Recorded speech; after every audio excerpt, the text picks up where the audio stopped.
자, 오늘 이제 먼저 생각해야 되는 건 신론에 관한 건데요. 신론을 이제 처음 시작하는데 신론이라고 하는 것 자체는 당연히 하나님에 대한 지식입니다. 하나님에 대한 지식인데 첫 번째로 해야 되는 건 하나님을 아는 지식이 알아야 하는가, 하나님 알아야 하는가 하는 거죠. 하나님을 알아야 하는가. 여러분들 하나님 알고 싶어서 여기 왔지만 왜 알아야 되는가? 여러 가지 생각할 수 있겠죠. 그래서 첫 번째로 생각해야 되는 건 이제 성경에서 우리에게 그걸 요구합니다. 그래서 역대상 28장 9절에도 보면 내 아들 솔로몬아 너는 네 아버지의 하나님을 알고 이렇게 얘기하고 있죠. 그리고 호세아 6장 3절에도 우리가 여호와를 알자 힘써 여호와를 알자 이렇게 얘기하고 있고요. 그다음 요한복음 17장 3절 요한복음 17장 3절은 이제 별명 요한복음 17장 자체가 별명이 붙어 있는 게 대제사장적 기도, 예수님의 대제사장적 기도라고 하는 건데 그런 별명이 있는데요. 거기에도 보면 이제 예수님께서 기도하시면서 참 하나님과 그가 보내신 자 예수 그리스도를 아는 것이다 이렇게 말씀하고 있습니다. 그리고 골로새서에서도 보면 골로새서에서도 주께 합당하게 행하여 범사에 기쁘시게 하고 이렇게 말합니다. 그래서 하나님을 아는 것에 자라가라고 하는데 이 골로새서 1장 말씀 자체는 사도 바울이 골로새 교회를 향해서 이제 기도하는 내용이거든요. 그런 것들을 생각할 때에 전반적으로 우리가 하나님에 대해서 알고 알아야 하는 까닭은 성경이 그것을 우리에게 요구합니다. 성경이 우리에게 그것을 요구하기 때문에 하나님에 대해서 아는 것 있어야 되고요. 그러면 하나님을 안다는 게 어떤 거냐 했을 때 그 무엇을 알아야 하느냐는 점이 있죠. 예를 들면 여러분들이 저를 이제 어디 가서 이상용이라는 목사를 안다라고 말할 수 있겠죠. 근데 그때 이상용이라는 사람이 어떤 사람이냐 하면 두 가지로 알 수 있습니다. 첫 번째는 그 사람이 어떤 사람이냐 했을 때 그 안에 담겨져 있는 건 그 사람에 대한 속성. 그러니까 이 사람이 이상용이라는 사람이 이런 사람이더라.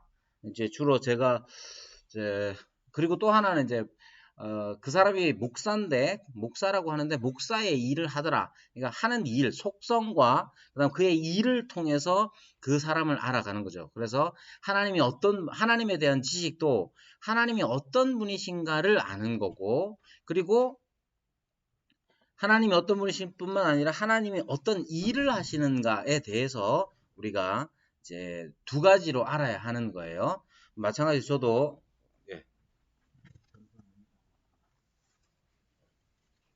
자, 하나님이 어떤 분이시냐 하는 거, 제가 저 자신을 소개할 수도 있고, 저 자신에 대해서 말할 수도 있고, 이렇게 할 수 있는데, 그런 저와, 그리고 내가 하는 일들의 관계 속에서 그 사람을 아는 거잖아요. 하나님에 대한 것도 마찬가지입니다.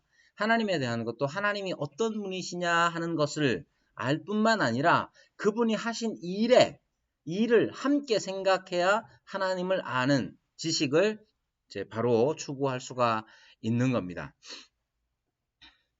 자, 하나님은 어떤 분이신가 했을 때 두 가지를 이야기합니다. 첫 번째는 하나님 존재의 속성이라는 게 있습니다. 하나님 존재의 속성이라는 게 있는데 여기 이제 하나님의 존재라는 말 자체가 이제 이런 거예요. 예를 들면 존재라는 말이 그 담겨져 있는 의미가 크게 두 가지로 나뉠 수가 있습니다. 영어로 하면 existence라는 말이 있는데 existence라는 이 단어가 있고 being이라는 단어가 있어요. 근데 여기에 존재의 속성이라고 할 때에 영어로는 being이라고 하고 B-E-I-N-G being이라고 하는데 이게 어떤 거냐면 이제 어려운 우리말로 한자로 표현하면 실유라고 합니다. 실유.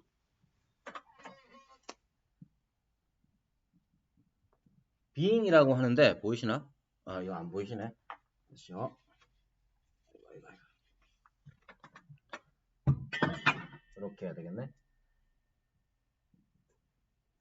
being이라고 하고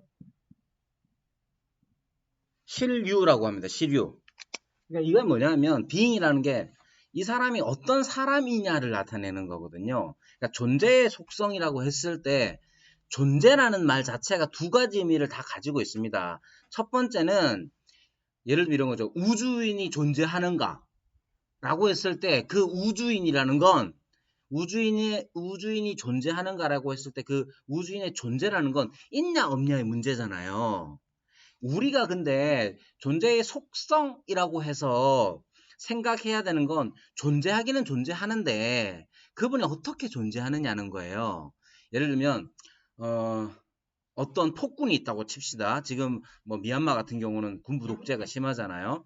폭군이 있는데 폭군의 존재 때문에 백성들이 두려워하고 있다 라고 했을 때 폭군의 존재 때문에 라는 말을 쓰기도 하잖아요. 그때 폭군의 존재라는 건 폭군이라는 그 사람의 사람됨을 의미하지 않습니까? 그래서 여기에서 하나님이 어떤 분이시냐 했을 때에 존재의 속성을 알아야 한다라는 말이 실유적, 즉 being, 즉 그 사람의 어떠함, 그 존재의 어떠함에 대해서 알아야 되는 거예요. 자, 이런 거 다시 좀 더 풀어서 설명하자면 하나님이 존재하십니까? 존재하지 않습니까? 라고 물으면 우리 대부분 여기 있는 분들은 다 존재합니다. 계신다. 유무로 판단할 수 있잖아요. 그런데 그 하나님이 계시는 그 하나님이 어떤 분이시냐, 어떻게 계시느냐를 말할 때 being, 실유라는 말을 씁니다. 그러면 우리가 지금 공부하려고 하는 하나님은 어떤 분이냐 했을 때 그 존재의 속성이라는 건 실유적, 즉 being에 관한 것. 하나님이 계시긴 계시는데 어떻게 계시느냐, 어떤 분이시냐 하는 걸 공부를 하는 거예요. 지금 이제 하는 거는 이제 하나님에 대해서 앞으로 석주에 걸쳐 3번에 걸쳐서 이제 배우게 되는데 하나님에 대한 지식이라는 게 큰 덩어리로 얘기하자면 이렇게 3덩어리가 있습니다. 하나님에 대해서 알아야 되는 것이 기본적으로는 제일 처음에 말씀드린 것처럼 우리가 사람이 누구인지를 알려면 그 사람이 어떤 사람이냐 하는 거 하고 그 사람이 어떤 일을 하느냐 이 두 가지를 알잖아요. 하나님에 대해서도 똑같습니다. 예를 들면 예수님에 대해서 알 때에도 두 가지 예수님의 속성과 그분의 사역을 배우고 저랑 이제 계속 같이 할 거 아닙니까? 저랑 같이 할 때의 기독론 예수님에 관하여 우리가 배운다 했을 때에 그분은 어떤 분이시냐 하는 속성을 배우고 그래서 그분은 어떤 일을 하셨느냐 이걸 배웁니다. 성령론도 배우게 될 텐데 성령론도 마찬가지고 그분이 어떤 분이시냐 하고 그분이 어떤 일을 하시느냐 하는 것. 영어로 하면 person과 work라는 것. 존재와 그리고 그분의 속성과 그분의 하시는 일, 사역에 대해서 배웁니다. 그런데 우리가 하는 지금 이제 신론은 단지 성자, 성령 빠진 게 뭡니까? 성부가 빠졌죠? 그래서 성부에 대해서 하는 게 아니고 하나님이라는 존재. 그래서 삼위일체 하나님에 대해서 배우는 거예요. 신론이라는 건. 그래서 다른 예수님과 성령님에 관해서는 두 가지, 즉 속성과 사역에 대해서 배우는데 우리 삼위일체 하나님 신론에서는 3가지를 해야 합니다. 그게 뭐냐면 하나님의 존재의 속성을 배우고 그리고 하나님이 어떤 일을 하셨는가를 배우는데 그 사이에 하나님의 존재의 특이성에 대해서 배울 겁니다. 그게 뭐냐? 하나님은 계시긴 계시는데 어떻게 계시느냐 했을 때 삼위일체로 계신다 하는 게 신론에 있어서 아주 핵심적인 중요한 특징입니다.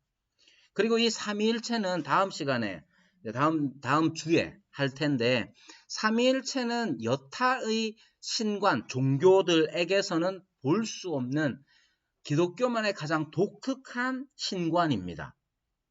그래서 하나님의 존재의 속성에 대해서 배우고 두 번째는 하나님의 존재의 특이성에 대해서 배울 거예요. 그리고 나서 하나님은 어떤 일을 하시는가를 배울 거라 이 말입니다. 자, 다시 하나님이 어떤 분이신가 했을 때 하나님이 어떤 분이신가 이 말은 두 가지로 나뉘어집니다. 두 가지로 나뉘어지는데 하나님의 존재의 속성이 어떠하냐 그리고 두 번째는 하나님의 존재의 특이성이 무엇이냐 했을 때 삼위일체를 얘기합니다. 다시 그림을 좀 그리자면 자, 하나님에 대해서 우리가 알아가야죠. 알아가야 되죠. 근데 이분이 어떤 분이냐 하는 속성에 관한 게 있어요. 속성을 알아야 되죠. 하나님을 알려면. 근데 이분이 아주 특이하게 존재하시는데 삼위일체로 존재하세요.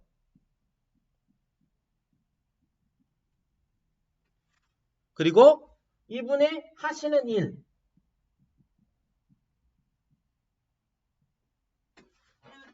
세 가지를 배워 나가야 되는 거예요. 그러니까 신론이라고 했을 때 하나님에 대한 지식이라는 건 하나님이 어떤 분인지 알아야 되잖아요. 그런데 그분의 속성, 그분은 어떤 속성이 가지고 계시느냐를 아는 거고 두 번째는 그분의 존재의 특성, 즉 삼위일체에 대해서 알아야 되고 세 번째는 하나님이 하시는 일에 대해서 알아야 되는 거예요. 그래서 우리가 신론을 배우고 공부할 때에 이 세 가지를 합니다. 근데 그걸 크게 둘로 나누면 하나님은 어떤 분이신가 하는 것과 하나님은 어떤 일을 하시는가에 대해서 나누는 거예요.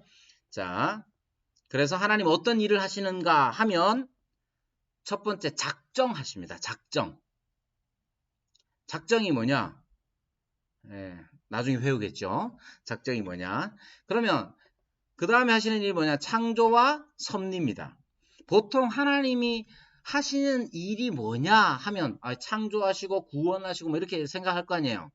그럼 우리도 마찬가지입니다. 우리도 뭔가를 하는 사람이잖아요. 그런데 그 뭔가를 할 때에는 항상 모든 이 지적인 존재들은 그것을 계획하여 그것을 실행합니다. 하나님께서도 그리하신 거죠. 하나님께서 창조하셨다 했을 때에 하나님의 창조가 그냥 가만히 있다 어쩌다가 푹 튀어나온 게 아니라 하나님의 작정이 있고 그리고 창조가 있고 그 창조하신 것들을 섭리로서 주관하시는 거예요. 이렇게 하나님이 하시는 일에 대해서 알아야 하나님에 대해서 안다 하는 겁니다. 그래서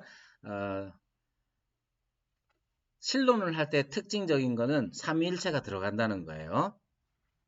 여러분 삼위일체 그러면 이제 좀 어렵게 생각하시는 분들이 많은데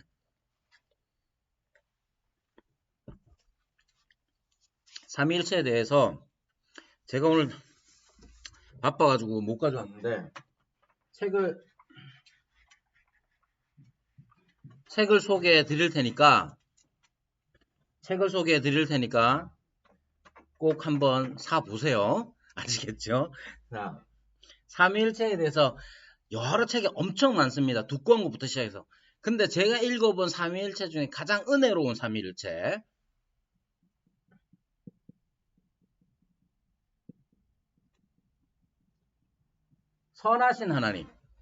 선하신 하나님이고요. 마이클 리브스가 쓴 책입니다. 마이클 리브스 복 있는 사람에서 나온 책이고 선하신 하나님은 삼위일체에 관한 책인데 혹시 여러분들이 이번 일주일 동안 시간이 좀 되시면 꼭 사서 한번 읽어보십시오. 이번 일주일 동안 못 읽으셔도 평생에 한 번은 읽어보십시오. 근데 그 평생에 한 번 죽기 전에 읽어봐야지 그러면 이제 죽을 때까지 거의 못 읽습니다. 그러니까 이번 주 안에 읽어보세요. 자, 그리고 이 선하신 하나님 한번 읽어보시면 진짜 좋습니다. 진짜 좋아서 제가 이거 우리 이제 저희 교회 그 독서 모임 한동대 생들하고 하는 독서 모임에서도 했는데 아주 어떻게 보면 말하기 좀 조심스럽지만 아주 까탈스러운 여학생이 있었거든요. 그리고 이제 신앙에 대해서 굉장히 비판적인 친구가 있었는데 이 책 읽다가 거의 회심에 준하는 은혜를 누려가지고 아주 좋은 책이에요. 그래서 언제나 이제 권하고 있는 책인데 다음 주까지 한번 아주 얇아요. 얄딱했는데 보면 또 읽을 건 많긴 하지만 어쨌든 한번 보시기를 바라고요.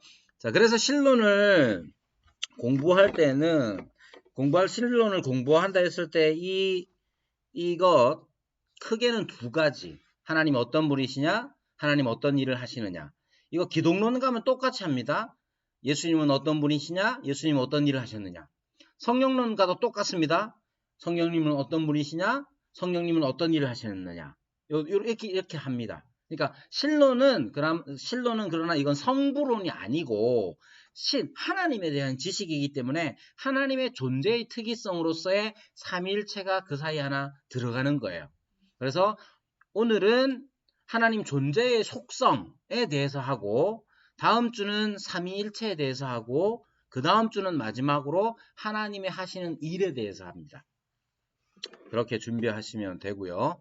마음의 준비를 하시라 하시는 거고 이제 하나님의 존재의 속성. 자, 하나님 존재의 속성이라는 걸 다룰 때에 여러분들 생각해 보시면 여러분들 이제 숙제를 대부분이 안 하셨는데 제가 이제 공지만 해놓고 숙제에 대해서는 제가 더 이상 말을 안 하고 있습니다만은 검사는 다 합니다. 자, 검사는 다 하고 있으니까 하시는 분들 계속 하시면 됩니다. 좋은 일이 있을 겁니다. 자, 하나님의 존재의 속성에 대해서 이야기할 때에 여러분들이 내신 이제 하나님에 대하여서 여러분들이 경험한 것들이나 몇 분이 내셔서 이렇게 봤더니 그 안에 들어가 있습니다. 자, 어떤 거냐면 여러분이 하나님이 어떤 분이냐라고 했을 때에 이제 뭐라고 대답하겠습니까? 자, 숙제 안 내신 분 여기서 빨리 대답해 보세요. 자, 하나님 어떤 분인 것 같아요? 아, 거룩하신 분. 또? 예? 뭐라고요? 어미. 아, 자, 집사님 감사합니다. 예, 어미하시고 거룩하시고 공의로우시고 이런 걸 잘 안 내세요. 내용에 이런 거 잘 없습니다. 그럼 뭐가 있느냐? 좋으신 분, 사랑이 많으신 분. 자, 왜 이러냐면, 자, 대부분의 분들이 그렇게 내셨어요. 그러면 왜 이러냐면, 하나님께서 어떤 분이냐 했을 때 이 두 가지가 다 있습니다. 이걸 어떻게 아느냐 하면, 계시를 통해서, 즉 계시라고 했을 때 우리는 단지 특별 계시인 성경만을 얘기하지 않고요. 일반 계시를 다 포함합니다. 지난번에 말씀드린 것처럼 일반 계시라 하면 자연 속에서 깨닫는 것들이 있고 우리가 살면서 경험하면서 우리 인간의 본성으로서 즉 본성의 빛으로 즉 양심으로서 깨닫게 되는 것들이 있단 말이에요. 그러한 일반 계시뿐만 아니라 성경, 특별 계시인 성경을 통해서 우리가 깨닫는 것 하나님에 대한 것 크게 두 가지가 있습니다. 그게 뭐냐 하면 바빴나 봐요. 이게 PPT가 이렇게 한 장씩 이렇게 넘어야 되는데 한꺼번에 다 넘어가지고 이게 뭐냐면 초월성과 내재성입니다. 자, 초월성과 내재성이라고 했을 때 이 초월성은 뭐냐면 쉬운 겁니다. 초월이라는 것은 우리를 뛰어넘어서 있는 것 아니겠어요? 그러니까 초월성이라는 것은 하나님이 어떤 분이냐 했을 때 우리가 다른 분임을 우리가 경험해야 합니다. 즉 앞서 이제 말씀해 주신 것처럼 하나님이 거룩하시다, 엄위하시다, 또 공의로우시다 이런 것들은 우리와 겹치는 것이 좀 있긴 하지만 그분의 특성으로 따져서 생각하자면 우리와는 훨씬 다른 어떤 면들이 가지고 있거든요. 그러니까 하나님에 대해서 우리는 경험을 통해서나 아니면 성경을 통해서 알게 되는 큰 두 가지가 있는데 하나님은 우리와 다른 분이다 하는 것 한 가지하고 또 하나는 하나님이 우리에게로 오시는 분이다. 하나님은 사랑이시라. 하나님은 은혜로우신 분이시다. 이런 거 다 뭐냐 하면 하나님이 우리에게 오셔서 우리를 만져주시고 어루만져주시고 은혜를 베푸셨기 때문에 아는 거잖아요. 그러니까 그거를 좀 어려운 말로 해서 내재성이라고 하는 거예요. 내재, 우리에게 오심, 우리 가운데로 오심을 말하는 겁니다. 그러니까 성경에는 이 두 가지가 다 나와 있습니다. 하나님에 대해서 알게 되는 하나님의 속성이 뭐냐? 크게 얘기하면 하나님은 우리와 같지 아니하신 분이다. 하나님의 초월성에 대해서 성경이 이야기하고 근데 그것만 있는 게 아니에요. 성경이나 우리의 경험을 통해서 우리가 아는 게 뭐냐? 하나님은 우리 초월하신 분인데도 불구하고 우리에게로 오시는 분, 우리 가운데로 오시는 분이 바로 하나님이신 거예요. 그분은 그런 속성이 있는 거예요.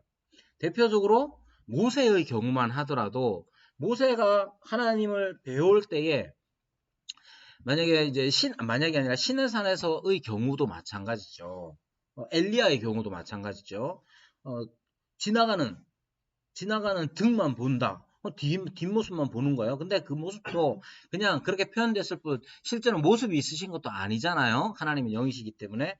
그러나 모세 같은 경우만 하더라도 불타는 떨기나무 어떻게 우리 가운데로 사람의 눈에 보일 수 있도록 어떤 형상으로 나타나시는 모습으로 우리가 보게 되니까 하나님에게는 그 두 가지 속성, 초월성과 내재성이 있다는 사실을 기억을 하셔야 돼요. 그러면 이런 하나님에 대한 속성에 대해서 이렇게 각기 다르게 표현해 놓습니다. 어떻게 표현해 놓냐면 로마 교회 같은 경우는 하나님의 속성을 표현할 때 소극적 속성과 적극적 속성이라고 표현합니다. 자, 제가 죄송합니다. 이게 좀 벗을게요. 말을 하다 보니 더워져가지고.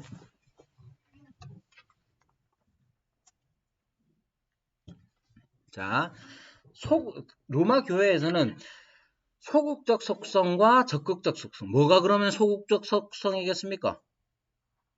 하나님의 초월성과 내재성 중에 뭐가 소극적 속성이라고 하겠습니까?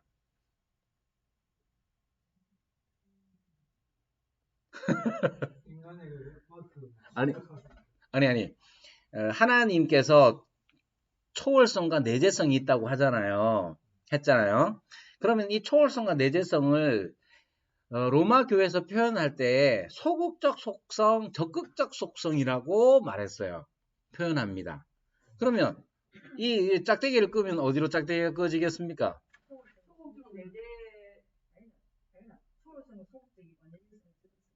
그렇겠죠. 왜 그러냐면 초월이라는 건 우리에게서 떨어져 있는 거니까 하나님께서 그냥 소극적으로 저기 계시는 것처럼 생각하는 거예요. 적극적은 그런 분이 우리에게로 오시는 거니까 적극적 속성 이렇게 표현합니다. 루터교에서는 어떻게 표현하느냐면 무활동적 속성과 활동적 속성으로 여기에 무활동적 속성은 기준이 뭐냐면 우리가 되는 거예요. 우리에게로 오셔서 활동하시면 그게 내재성이고 그 위에서 우리가 초월하여 계시면 그것은 무활동적이라고 하는 거예요.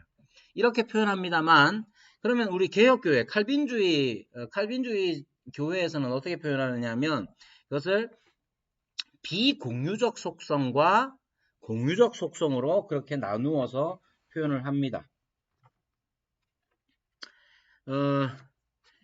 이렇게 이건 뭐 그런 의미로 사용되는데 우리는 당연히 이제 칼빈주의자일 뿐만 아니라 이것이 하나님께서 세상과의 관계 속에서 하나님이 세상과의 관계 속에서 초월하고 계시느냐 아니면 세상 속에 거하시고 세상 우리와 이제 교류하시느냐의 문제로 보면 이제 개혁교회의 칼빈주의자들의 분류 비공유적 속성과 공유적 속성이 좀 더 잘 맞는 것 같다라고 이제 하는 것이죠. 자, 그리고 이제 그렇게 해서 우리가 이제 하나님의 속성이 크게 이제 초월성과 내재성이 있는데 우리는 그것을 우리와의 관계 속에서 볼 때에 그것을 하나님의 속성이 우리와 공유되는 게 있는가 혹은 공유되지 않는가의 관점에서 속성을 보도록 하겠습니다. 그런데 여기에서 이제 한 가지 주의해야 할 게 하나 있는데 그게 뭐냐면 비공유적 속성과 공유적 속성이라는 것 자체가 완전히 분리되는 게 아닙니다. 자, 초월성과 내재성이라는 게 어떻게 보면 이 신학자들은 이것을 아예 딱 구분해가지고 생각하기도 하지만 우리가 생각할 때에 하나님의 초월성과 내재성, 즉 비공유적 속성과 공유적 속성이라는 것 자체가 분리되지 않고 서로 이게 서로 당연히 연결되어질 수밖에 없다는 점을 분명히 알고 해야 됩니다. 자, 그러면 이 말의 뜻이 좀 어렵긴 하지만 일단은 공유적 속성이나 비공유적 속성이라는 것 자체가 딱 이렇게 대치되거나 반대되거나 그런 건 아니다 하는 점을 기억하시면서 그 다음으로 한번 넘어가 볼게요. 자, 그러면 비공유적 속성에는 어떤 게 있느냐 하면 가장 처음으로 이제 자존성이라는 게 있습니다. 자존성. 자존성이라는 게 말 뜻이 뭐냐? 스스로 계시는 분이다는 거예요. 이 말은 너무나 유명하죠. 출애굽기 3장 14절에도 나와 있는 말씀처럼 자존성이라는 것 자체가 존재의 원인이 자기 외부에서 찾지 않습니다. 존재의 원인을. 자, 이런 거 우리는 이제 여기 보면 이제 레몬 에이드 같은데 저만 먹어서 미안합니다. 저한테 레모네이드가 왔습니다. 이건 어디서 왔나요? 누가 줬겠죠? 감사합니다. 우리는 이상용이라는 사람은 경주시 38도 전 이라는 사람은 어디서 왔느냐? 아버지가 있고 그 아버지가 있고 계속 올라가잖아요. 그러니까 우리의 존재는 누군가에 의하여서 이 땅에 존재하는 거잖아요. 하나님은 아이들에게 늘 묻는 게 그런 거예요. 아니 우리는 뭐 경주이시다 뭐 전주이시다 뭐 이렇게 얘기를 하는데 그럼 하나님은 어디서 왔냐고 묻잖아요. 아이들이. 그런 거예요. 하나님에게 있어서 가장 첫 번째로 우리가 생각해야 하는 것은 그분의 속성 중에 첫 번째는 자존성이에요. 스스로 계시는 분이라는 거예요. 근데 이 자존성이라는 게 누군가에 의하여서 생겨난 게 아니라는 거죠. 이 점이 중요합니다. 그리고 그런 점에서 보면 이것은 우리와 공유될 수 없는 속성입니다. 그렇죠? 우리는 다 의존하여 있는 거잖아요. 사람들이 너는 부모님이 계시냐 안 계시냐 좋은 말로 표현하면 이렇고 애비가 있냐 없냐 막 이렇게 묻는 경우가 있잖아요. 다 알면서 그렇게 물어요. 그죠? 우리는 다 그런 거예요. 아무리 세상에 그냥 망나니처럼 살아도 그 사람이 어디서 땅에서 솟은 것도 아니야. 그죠? 땅에 솟은 게 아니라 그 사람은 어느 남자와 여자, 남편과 아내에게 의해서 생겨난 거를 우리는 다 안단 말이야. 그러나 하나님은 어떠하시냐 하면 존재의 원인을 자기 외부에서 찾지 않으시는 분입니다. 자, 지금부터는 이제 계속 재미가 없습니다. 재미가 없어요. 두 번째 속성은 뭐냐면 불변성입니다. 불변성. 자, 여기 이제 자기의 시류라는 말을 여기 썼죠. 자기의 시류, 즉 그분의 어떠하심이라는 것이 그리고 또 완전성과 목적 등에 있어서 변화나 변경이 없으십니다. 이게 불변하신 분이에요. 자, 우리는 살아갈 때 살아가면서 우리는 여러 가지 변화가 있습니다. 자, 제가 이제 머리가 저는 지금 이 머리가 짧아 보이죠? 제 인생에서 제일 긴 상태입니다, 이게. 저는 늘 스포츠로. 그러니까 우리 아버지가 어릴 때 이제 이발소에 가시면 아버지 당신께서 이렇게 딱 앉으시면서 저를 옆에 딱 앉히면서 야도 스포츠요. 이 말이 이발소에서 하는 유일한 말이었습니다. 늘 스포츠로 깎았고 그렇게 살았거든요. 심지어 이제 목사 안수 받을 때도 스포츠로 이렇게. 신대원에 입학하러 딱 갔는데 같이 이제 졸업할 때까지 친하게 지냈던 이제 그분이 맨 처음 첫인상을 얘기해 주는데 제가 이제 가죽 잠바 입고 갔거든요. 어디 조폭에서 회심해서 온 줄 알았다고 그러던데. 자, 제가 이렇게 보시면 이제 머리카락이 여러분들이 보기엔 짧을지 몰라도 제 인생에서 제일 긴 편입니다. 근데 이게 눈썹을 덮은 적이 없는데, 자, 그러면 왜 이렇게 됐느냐 했을 때 무슨 심경의 변화가 있지 않았을까 우리는 쉽게 짐작한단 말이에요. 우리의 어떤 행위들은 어떤 것에 영향을 받아서 변화를 가지고 오는 것이다 이렇게 생각합니다. 그런데 하나님께서는 어떤 분이냐면 하나님께서는 그분은 늘 변함이 없으세요. 변화나 변경 자체가 없단 말이에요. 자, 이게 예. 크게 은혜가 안 되는 은혜가 안 되는 게 아니라 은혜를 끼칠 수 없는 내용이라서 지금 오만 소리를 다 하고 있습니다. 지금 점심 드시고 다 주무실까봐 제가. 자, 그리고 그 다음에 나오는 게 무한성입니다. 예, 이거 안 넘겼군요. 자, 그 다음 비공유적 속성으로서 무한성이 있는데요. 이 무한성이라는 건 하나님께서 모든 제한으로부터 자유하십니다.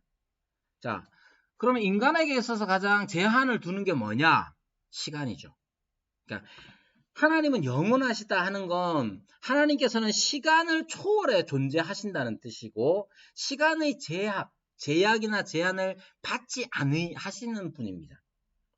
두 번째, 하나님은 공간의 제약을 받지 않으십니다. 그래서 하나님께서는 모든 공간적 한계를 초월하고 계시고 뿐만 아니라 모든 순간마다 공간의 전 존재로 참여하십니다. 이게 편재라고 하는 거예요. 자, 사탄도 영적인 존재이죠. 사탄과 하나님의 차이가 뭐냐? 사탄과 하나님의 차이가 뭘까요? 사탄도 막 보면 어떤 능력을 발휘하잖아요. 그래서 귀신 들린 자는 거라사 광인 같은 경우 쇠사슬로 묶고도 막 끊고 막 이렇게 하잖아요. 그리고 사탄의 경우는 아는 것도 엄청나요. 그래가지고 제자들도 예수님에 대해서 잘 몰랐는데 그 사탄이 귀신이 말하기를 당신은 거룩한 자의 아들이십니다. 이렇게 말하잖아요. 사탄과 하나님의 차이는 뭔가? 아닙니다. 사탄도 신론할 때 나중에 하겠지만 사탄도 하나님의 다스림을 받습니다. 욥기에서 받고 안 받고 그렇죠. 그런 것도 있고 또 하나 이제 존재적으로 얘기하자면 뭐가 되느냐면 사탄은 여기에 있다가 동시에 저기에 있을 수 없습니다. 자, 그것을 편재라고 하는 거예요. 시간의 제약을 하나님 받지 않으실 뿐만 아니라 그러니까 과거나 미래의 제약도 받지 않으시고요. 그 다음 편재 공간의 제약도 받지 아니하십니다. 그래서 하나님은 여기에 계실 수도 있을 뿐만 아니라 저기에도 같이 동시에 계실 수 있는 분이죠. 그게 가장 큰 차이입니다. 그래서 여기에서 말하는 게 편재하시다 하는 말의 뜻이 그거고 그것은 좀 더 넓게 보면 하나님은 무한하시다. 무한성을 가지고 계시는데 하나님은 시간이나 공간의 제한과 제약을 받지 아니하시는 분이다. 이 점이 사탄과의 가장 큰 차이이고 그렇습니다. 그래서 모든 순간마다 공간의 전 존재로서 참여하신다 하는 거예요. 뭐 어려운 말이지만 하나님은 지금 여기에도 계시고 온라인을 통해서 참여하시는 우리 각자에게도 다 계실 수 있는 것 하나님의 무한성 때문에 그런 겁니다. 자, 단일성이라는 그 다음에 이제 나오는 게 단일성인데요. 하나님께서는 한 분이시죠. 자, 하나님은 한 분이시다 하는 거, 이 말은 숫자적으로 하나일 때 일자성이라고 하고, 이분은 유일무이하신 분이에요. 근데 이 말은 단수성이라는, 단일성이라는 말 안에, 이거 안 넘겼군요. 네, 다시. 단일성이라는 말 안에 단수성과 단순성이 있습니다. 자, 이 단일성은 오직 하나님께서는 오직 한 분이시며 자기 안에 나뉘음이 없다는 거예요. 우리는 어떤 것 같아요? 우리는 복수라고 하면 좀 그렇긴 한데 구성에 있어서 인간의 구성에 있어서 우리는 육체와 영혼으로 구성되어 있는데 이걸 복수라고 하기는 좀 할 수는 없습니다. 왜냐하면 나는 나잖아요. 그죠? 나는 나고 예를 들면 뭐 이제 뭐 좀 나간 얘기지만 자라는 것 자체를 사실 뭐 데이비드 휴움 같은 사람도 정신다발 이론 이런 식으로 해가지고 여러 가지 경험들이나 감정들의 다발로서의 자아를 얘기하는데 우리는 그렇게 우리 자신을 생각할 수가 없습니다. 나는 나일 뿐 뭐 이렇게 되는 거니까 자, 그래서 우리의 구성 자체가 우리는 영혼과 육체로 되어 있다 했을 때 이게 영혼과 육체가 이런 식으로 붙어가지고 하나가 된다 이런 말이 아니에요. 영혼과 육체는 우리가 구분할 수가 없습니다. 분리는 나중에 육체가 죽을 때에 영혼과 육체의 분리를 가져오긴 하지만 우리가 여기 존재하면서는 이것은 영혼이다, 이것은 육체다 이렇게 말할 수는 없는 거죠. 그러나 그 구성에 있어서는 영혼과 육체로 구성되었다고 하는 거예요. 그럼 하나님은 어떠냐 했을 때 그런 나뉨이 없으신 분이라는 겁니다. 그리고 이것이 중요한 게 내적이며 질적으로 통일을 이루고 있다는 이 단순성이 중요하기 때문에 그렇습니다. 하나님께서는 그래서 하나님을 이해할 때에 이게 또 이제 복잡한 또 논리가 좀 있긴 하지만 여기에서 이제 그걸 다 말하기는 좀 어렵고 하나님께서는 이렇게 오직 한 분이시다 하는 게 강조되는 거예요. 쉽게 표현하면 하나님하고 버금갈 만한 존재가 없다는 거예요. 무슨 뜻인지 그게 가장 중요한 겁니다. 그리고 그 구성에 있어서 하나님에게서 구성을 이야기하기는 좀 그렇지만 우리와 빗대어 생각하면 우리는 영혼과 육체로 되어 있지만 하나님은 그렇지 않으시다는 그런 식으로 이제 존재하시는 분이 아니라 단일하시다 하는 거예요. 자, 이게 이제 비공유적 속성의 4가지입니다. 재미는 없습니다. 재미는 없고, 예? 아, 좋아요. 감사합니다. 예. 그 다음 이제 공유적 속성이 뭐냐? 공유. 같이 가지고 있다는 거예요. 자, 같이 가지고 있는데, 누구랑? 우리랑. 우리가 그래서 우리를 하나님의 형상으로 지음받았다라고 할 때에 바로 이 점 때문에 그렇습니다. 그러니까 하나님의 형상으로 지음받았다 했을 때 서로를 돌아보며 하나님이 이렇게 생기셨습니다라고 하면 얼마나 실망이겠습니까? 그러니까 하나님의 형상은 그런 의미가 아니고 우리의 이런 겉모습이 아니고 함께 가지고 있는 것 그것입니다. 즉 예를 들면 지성적인 것, 또 도덕적인 것, 그리고 주권적인 것 이런 것들이 있어요. 자, 지성적인 속성을 하나님이 가지고 있기 때문에 우리가 또한 그분의 피조물로서 그것을 담고 있는 것이에요. 그래서 지성적인 속성이란 뭐냐 하면 전지하시고 지혜가 있으시다는 거예요. 자, 하나님께서는 자신과 만물을 영단번의 행위로 아십니다. 이 말이 어려운 말이에요. 그러니까 하나님이 아신다 했을 때 우리의 알매 방식과 달라요.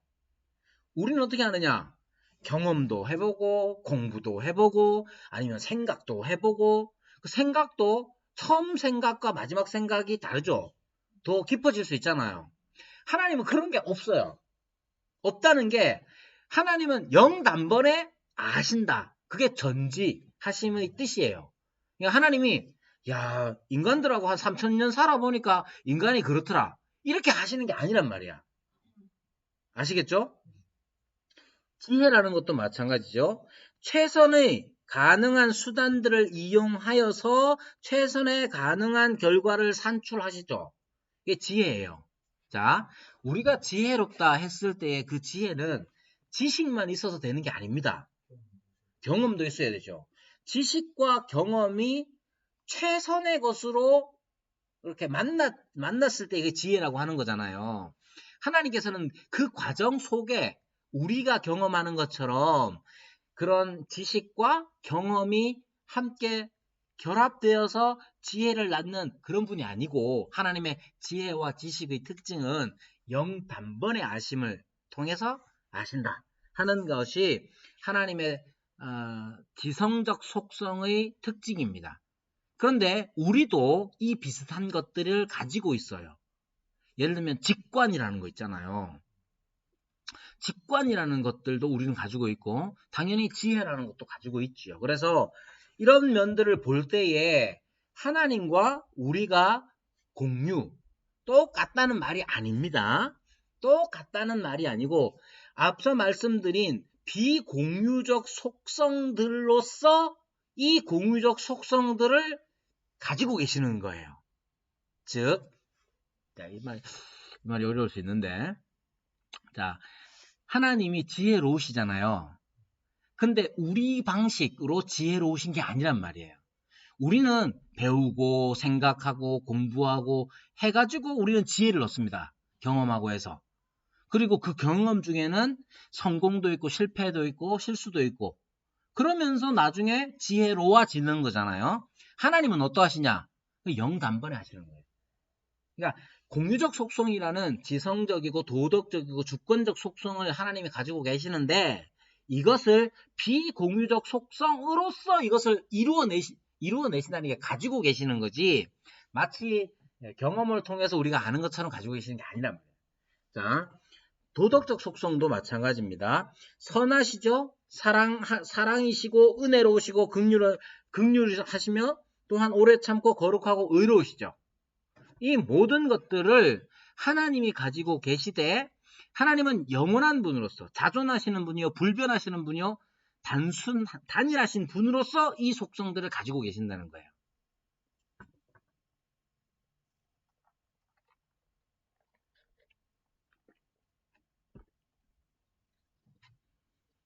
자, 그 다음 주권적 속성. 주권적 속성을 보면 자, 주권적 의지가 있고 주권적 능력이 있습니다. 안 했군요, 제가. 자, 공유적 속성들 중에 도덕적 속성들이 이렇게 있고요. 공유적 속성들 중에 주권적 속성들이 있는데 주권적 속성 안에는 주권적 의지와 주권적 능력이 있습니다. 자, 이 말은 뭐 굉장히 어렵긴 하지만 우리 스스로 우리 자신들을 돌아볼 때에 알 수 있는 것들이죠. 주권적 의지라고 하는 것은 자신과 피조계를 유지함에 있어서 필요한 모든 행위를 인준하고 결정하는 속성입니다. 어렵죠? 어렵긴 하지만 그냥 애 키우는 걸로 생각하면 우리가 아이를 낳으면 아무 생각 없이 그냥 구경만 하고 있는 게 아니잖아요. 그리고 뭐 기저귀 갈아주고 뭐 밥 먹여주고 그럴 때 우리 자체가 어떤 아무런 생각 없이 그냥 서비스 하는 것처럼 하는 게 아니지 않습니까? 부모로서 어떤 가치와 의견과 그 법칙들, 나름의 규칙들을 가지고 아이를 양육하고 기르는 거잖아요. 그렇게 우리는 주권적 의지를 가지고 있습니다. 우리가 사람을 대할 때도 마찬가지고 그뿐만 아니라 주권적 능력이 또한 있죠. 주권적 능력이라는 것들이 있어서 이 주권적 능력, 자기가 원하는 바를 행할 수 있는 권세와 힘을 가지고 있습니다. 여기 주권적 의지를 얘기할 때 하나님의 의지도 또한 나타나는데 이거 이제 나중에 섭리나 이렇게 이제 하나님이 하시는 일을 할 때에 다루겠지만 하나님께서도 세상을 만드시고 이 세상을 향하여 하나님의 뜻을 가지고 계세요. 그렇죠? 이 점이 굉장히 중요합니다. 그런데 이 뜻이 나타날 때에 숨겨져 있는 뜻이 있고 나타난 뜻이 있습니다. 신명기 29장 29절 같은 데 보면 나타난 것과 숨겨진 것, 감춰진 것에 대하여 이야기합니다. 2주 뒤에 더 자세히 하겠지만 하나님께서 이 세상의 사람들 중에 많은 사람들 중에 하나님께서 택한 백성이 있죠. 그죠? 근데 그 사람이 누구예요? 알 수 있어요, 없어요? 모르죠? 그럼 우리 어떻게 해야 돼요? 전해야 돼요? 이제 거기에서 의지의 문제가 등장하는 겁니다. 어떤 의지가 등장하느냐면 하나님께서 이 세상의 많은 사람들 중에 하나님께서 택하신 그런 주권을 가지고 택하신 뜻이 분명히 있단 말이에요. 근데 그 사람이 어떤 사람들인지 몰라요. 우리는. 그러면 우리에게 밝혀진 나타난 하나님의 의지가 있어요. 그게 뭐냐? 전하라 하셨잖아요. 왜 전해야 되느냐? 하나님이 전하라고 했으니까 전하는 거예요. 그러니까 우리는 하나님이 숨겨진 뜻을 찾아서 어떤 사람이 선택된 사람인지 찾는 게 아니라 하나님의 우리에게는 밝히지 아니하시고 작정하시고 숨겨둔 뜻이 있지만 우리에게 나타내 주신 뜻이 있는데 그게 뭐냐 하면 복음을 전하라. 때를 얻든지 못 얻든지. 그래서 우리는 하나님의 나타난 뜻을 따라서 나타난 의지를 따라서 순종하는 삶을 사는 거예요. 그러고 나면 하나님의 뜻이 밝혀집니까? 안 밝혀집니까? 밝혀질 수 있겠죠. 이게 우리 사람에게도 똑같습니다. 아이를 키울 때에도 아이에게 그 아이의 수준에 따라서 상세히 설명할 수도 있지만 설명하지 않고 그냥 넘어가거나 다음으로 미루거나 할 때도 있단 말이야. 그런 것과 똑같아요. 그런 면에서 보면 이 주권적 속성이라는 것도 인간이 가지고 있는 아주 중요한 특징 중에 하나인데 그러한 특징들이 주권적 속성의 특징들이 하나님께도 있다. 이걸 어떻게 하느냐? 우리가 경험을 통해서도 알고 또 하나님의 계시의 말씀을 통해서도 우리가 알 수 있다는 거예요.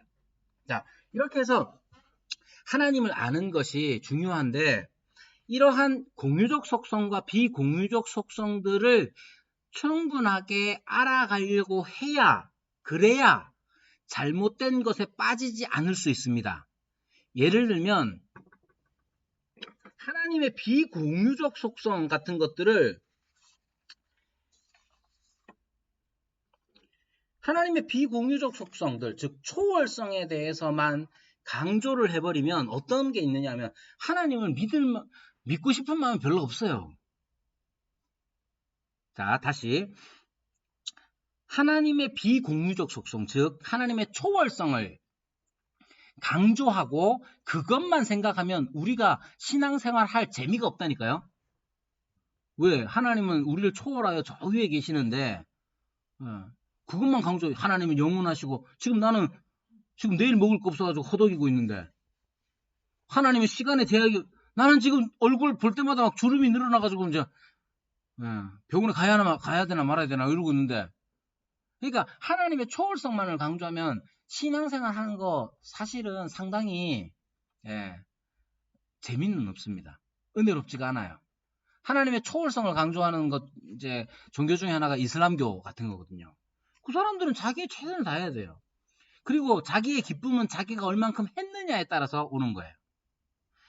그러면 하나님의 내재성, 공유적 속성만 강조하면 하나님이 사랑이시고 은혜로우시며 이것만 강조하면 어떻게 되겠어요? 하나님을 사람처럼 막대하기 시작합니다. 자기 필요에 따라서만. 그렇죠. 그렇기 때문에 하나님의 공유적 속성과 하나님의 비공유적 속성에 대한 올바른 균형 있는 이해와 지식의 추구가 필요한 거예요. 그리고 그것은 단지 이론적인 것만이 아니라 우리가 경험하면서 경험을 통해서도 우리가 늘 채워나가야 할 점입니다. 그렇게 이렇게 해서 오늘 첫 번째 시간을 마치고 두 번째 시간은 한 10분 쉬고 하도록 하겠습니다. 혹시 궁금한 거 있으시면 질문하실 거 있으시면 메시지 남기시거나 해주시면 되겠습니다. 감사합니다. 10분 쉬겠습니다.